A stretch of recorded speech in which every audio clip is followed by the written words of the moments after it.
The testimony went much better than I thought it was going to go. Patrik Kudlac told the truth. He didn't remember. I thought he'd have a greater memory of the events that night. He didn't. He was consistent with the civil lawsuit that I saw some of the papers on. I didn't think it was a bad day at all. There's nothing. He didn't talk about Pedro being intoxicated in the least. I mean, there's actually 6 hours of time that are missing. Now, why? Talk to us about that. Is that bizarre? Well, if they got, I mean, use your common sense. If they got to the bar at 8 o'clock and they got to the other one at 2:30, where were they for all those hours? And the receipts indicate what time they got there. I believe tomorrow you're going to see receipts from Central Park, and those receipts are consistent with what Mr. Kudlac just testified to.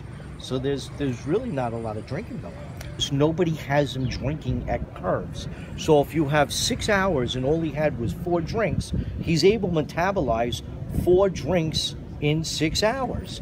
And when he gets to Curves, the testimony was he had maybe 2 drinks at Curves and a bottle of water, and there's no evidence to the contrary about that. We've so far heard from 3 people at Curves. 2 of them had a financial interest, but the bartender certainly doesn't have a financial interest, and she testified that he had nothing to drink, nor did he drink out of a bottle of vodka. So it comes back to what you've been saying since day one, and that is that the number is just a number? Number is just a number. And the number I debated with their expert. What would you say? If he wasn't drunk, then what happened? A horrible, horrible, tragic accident that happens every single day. And it's unfortunate, and I feel bad for the people involved, but this was an accident. It was 4:30 in the morning. He could fall asleep at the wheel. It was obvious to me that as he was going forward, the speed was getting faster and faster. That evidence came in. That's indicative of somebody who fell asleep and is pushing on a pedal. He never stopped. There's no stopping.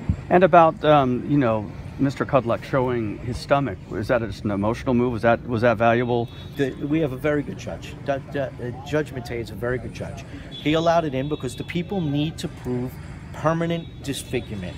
The pictures they put into evidence were from the hospital. I could have made my argument in summation that he is not permanently disfigured. So they needed to show to the jury that he is permanently disfigured. And what better dramatic way to do it than to have him actually show his scars in a courtroom? It's done every day in courtrooms across the country. What does Pedro say about their friendship? He said they were very good friends. He's actually tried contacting him over the last couple of months.